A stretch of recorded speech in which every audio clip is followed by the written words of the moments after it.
Josh Alexander is a Baptist attending a Catholic school, and what happened to him is absolutely shocking. A student at St. Joseph's High School in Ontario, Canada, was arrested and charged with trespassing for attempting to take part in his classes. This after Josh Alexander says that he was suspended for organizing school protests against biological males in girls' bathrooms. He says that he also argued in class that God created two unchangeable genders. His lawyer says the school accused him of bullying transgender students. Joining us now is Josh Alexander. Josh, a pleasure to have you with us. Okay, so walk us through what happened at your school. We know that you spoke out in class about gender issues, but what exactly did you say and what happened next? Yeah, thank you for having me on. So, yeah, the entire issue basically started when I moved to the Catholic board. I used to be in the public board, and very quickly I was informed by female students that male students were using the female washrooms. This is an issue that came up in the class debate, and I used that platform to share my opinions, as every other student had the opportunity to do. And I quoted some scripture. I said that there's only two genders, and apparently because there was transgender students in those classes, that was considered bullying. And I went beyond the classroom and I took it to the office and I said, okay, this is an issue. There's female students that are uncomfortable. Something needs to be done. And I was ignored. A female student made the same complaint I did, and they ignored her as well. So at that point, I decided to organize a protest outside my school. And 2 days before the protest, they suspended me indefinitely. And then they permanently banned me from two of my classes. And when I attended those classes, they suspended me again and then excluded me twice. And at the end of the semester, on the first day of the new semester, I decided to return to school and try to recover my credits and actually get an education. And yeah, they arrested me. That is unbelievable. You know, it's important for us to note, though, we did reach out to the school to get their side. However, they actually declined to comment on this matter. That said, we know that your lawyer says, and we mentioned the school is accusing you of bullying transgender students. You know, what do you say to that? Well, my issue was never with the individual student, and I made that very clear with both on my social media in person and on my media responses. My issue wasn't with the individual student. I have an issue with a system that is going to encourage this form of misbehavior. And I do sympathize with the confused transgender students because they've been wronged by their parents and by society and by the education system that has pushed this indoctrination on them. But at the same time, that doesn't mean I'm going to condone their wrongful behavior, especially when it's a violation of my female peers' privacy. So I'll continue to stand up. Yeah, and also, you know, the school that you go to is Catholic, but transgender ideology is not in line with Catholic teaching. I'm curious, did anybody at the school ever talk about this or teach this in class? Oh, the gender ideology that gets pushed by the Catholic board is incredible. I had teachers telling me and the entire classroom that male breastfeeding is okay and it's normal and it's natural. And actually, one of the allegations that's being held against me until this day is that I said male breastfeeding is pedophilia. So that kind of shows you where the Catholic board's at right now. You know, Josh, I'm curious, how has this all impacted you? I mean, at the end of the day, you're still a 16-year-old boy, and none of this can be easy on you. And what's happening with your education? Well, as of right now, I don't really have much of an education. They've offered me some online stuff, but I was actually the organizer of the student walkouts across Canada during the Freedom Convoy against the online learning and against the mask mandates and all that. So I'm certainly not going to accept this form of inferior education. So I demand to be in person in class because all I've done is exercise my freedom of expression. But yeah, I mean, I get a lot of hate messages and there's a lot of people that hate me, but at the same time, I don't really care. I did what I believe is right and what's right before God. So at the end of the day, I'm happy with that. Yeah, you're a strong young man, Josh. We're almost out of time, but quickly, I'm curious. I know you retained a lawyer. What's next? We're taking them to the Human Rights Tribunal, and actually, if anybody wants to help out, they can go sign my petition at libertycoalitioncanada.com, and hopefully that'll help out my case. Oh, Josh, thank you so much for coming on, and we're going to continue to follow your story. We're praying for you. God bless you. Thank you. Appreciate it. God bless. From what I can tell, Josh Alexander is a Christian young man who risked a lot to speak truth to the people around him and defend the right of the girls in the school to use the bathroom without biological boys who identify as transgender girls using the bathroom alongside them. For speaking out against the school's complete support for radical LGBTQ ideology and organizing a protest against the school's insane policy, Alexander was both suspended and arrested. It's certainly possible that there's more to this story, but it seems to me that this is an extreme response to Alexander's right to free speech, and this points towards the growing intolerance towards anyone who chooses to fight to defend the truth about God creating people male and female, and to defend the privacy and right of females to use bathrooms without fear of biological males entering. And keep in mind, this was a supposedly Catholic school that had completely embraced all the insanity of the radical LGBTQ movement, which points to the fact that parents need to be extremely careful about who they allow to educate their children.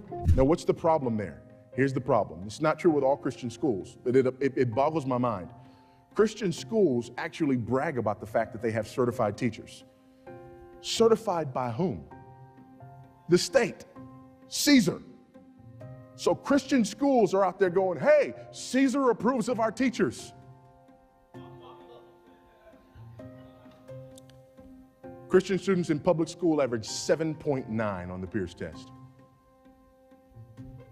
The low end of secular humanism falling into Marxist socialism. I don't write the mail, I just deliver it. Some argue that people like Alexander should not be fighting against gender ideology as forcefully as they are, that they are being too blunt and hostile towards this ideology.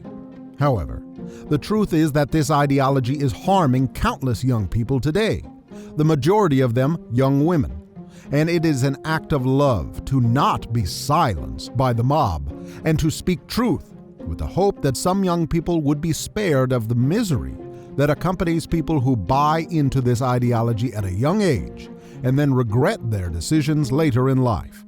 Listen to the testimony of this brave young woman named Jamie, who shares about her detransitioning experience. When I got into high school, I fell in with sort of an LGBT friend group. In this friend group, everyone sort of aligned their identities so fully with their sexuality or their gender that I began to believe that this was like normal, that it was normal to have your sort of only personality trait being your gender or your sexuality. And this was how a lot of them like self-identified. Some have called gender ideology a social contagion, and that is exactly what it is. The reason why there has been an explosion in the number of people who identify as the opposite sex recently is largely because of social and peer pressure, not because they were born that way. Broken down over time, the LGBT population of America seems to be roughly doubling every generation. According to a recent Gallup poll, less than 1% of Americans born before 1946, that's Joe Biden's generation, identify that way.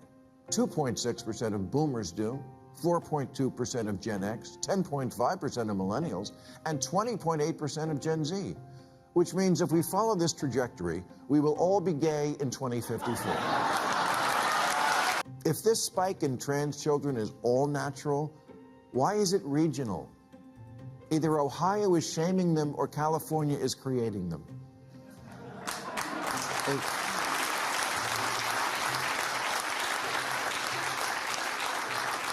It's like that day we suddenly all needed bottled water all the time. If we can't admit that in certain enclaves there is some level of trendiness to the idea of being anything other than straight, then this is not a serious science-based discussion. It's a blow being struck in the culture wars using children as cannon fodder. And when I sort of saw the idols that my friends looked up to, people like Elliot Page or Hunter Schafer, I would see posts from trans people that say essentially, you know, I struggled with my body a lot when I was younger, and then I finally realized that I was trans and I decided to fully transition, i.e. like double mastectomy or bottom surgery, and then I finally felt happy. And when you're young, you don't really tend to sort of assess the information that you take in. You sort of see, well, at least for me, when I saw that information, I thought to myself, okay, well, not instantly, but over time you come to think, okay, well, that is the solution to issues with your body and issues with your femininity. So I decided very, very early in my life, I think as soon as I was 12 or 13, that the second I turned 16 or 18 or I had raised enough money, I would essentially run away from home and get a double mastectomy and go on testosterone, because I was non-binary and I did not feel, or I believed I was non-binary and I did not feel comfortable in sort of being feminine. Jamie mentioned celebrities such as Elliot Page and Hunter Schafer, which demonstrates the immense danger of these kinds of popular personalities who promote and glorify this kind of ideology. It's, you know, getting out of the shower and the towels around your waist and you're looking at yourself in the mirror and you're just like, there I am. Elliot Page is opening up about his, quote, tears of joy after coming out as trans. She said in the past, I do like people to know that I'm not a cis girl because that's not something that I am or feel like I am. I'm proud to be a trans person. Hunter has also spoken about transitioning while in public school and how intense it was, sharing that she knew she could bring pieces of her real self to the role of Jules on the show.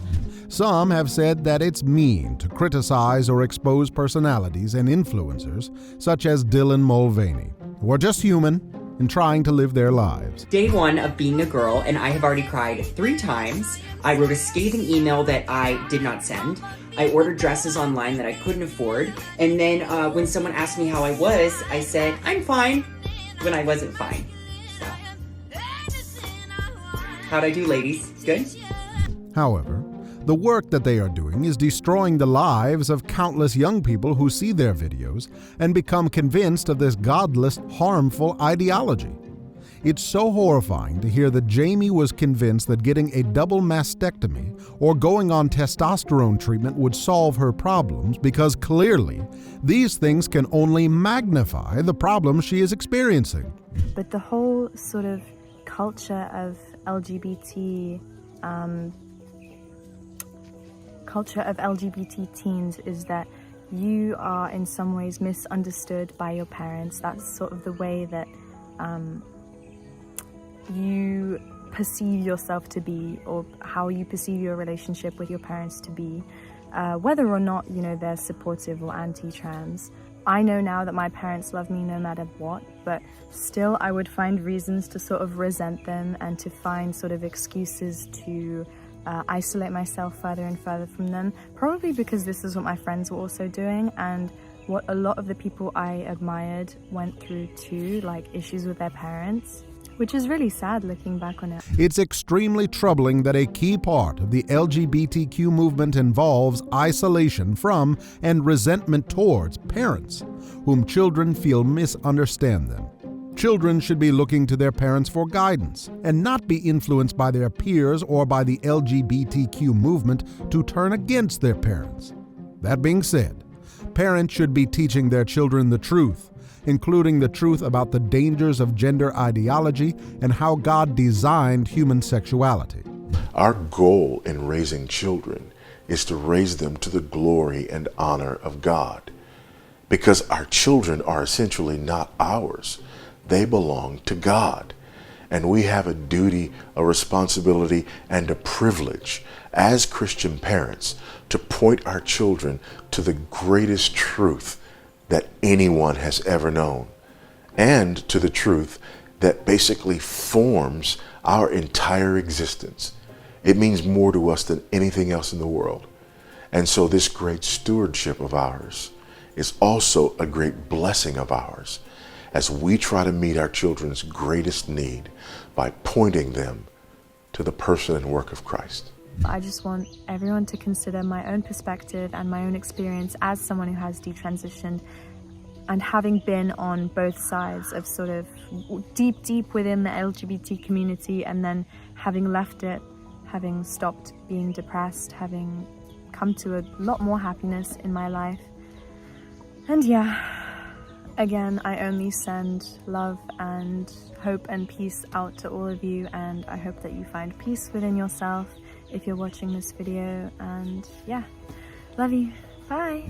I'm so glad that Jamie was able to escape the lies of gender ideology and come to accept who she is, and that she is much happier outside of the gender ideology bubble.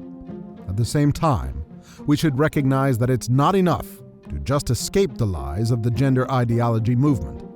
My prayer, and our prayer as Christians, is that Jamie and everyone like her would come to a saving knowledge of the gospel of Jesus Christ. We're talking about desperate people now, those who have exhausted all human resources. And gospel honesty also says, look, the offer of eternal salvation is to anyone crushed under the weight of sin and guilt and fear of judgment. Anyone being pounded by the Spirit of God who is convicting of righteousness and judgment and sin. To those, I say, come, all of you crushed under the weight of sin, and I'll give you rest. Salvation rest. Salvation rest. And he describes that rest in verse 29. Take my yoke upon you, learn from me. It may have been that when Jesus was a carpenter, he made a lot of yokes. Here he is saying, come to me and I'll give you rest. Gospel honesty extends mercy when it is rejected. Gospel honesty warns about the compounding severity of eternal judgment on those who hear the truth and reject it. Gospel honesty rests in God's sovereign purpose, and at the same time, gospel honesty calls to all crushed under the weight of sin to come to Christ. This is the fullness of an honest gospel. It has a compassionate plea. It has a compelling warning. It has a confident doctrine, but it also has a comforting promise we can offer to sinners. Thank you so much for watching. If you like these videos and want to help support this channel, the best way to do it is to just watch these videos until the end and click the subscribe button. Thank you so much for your support and encouragement.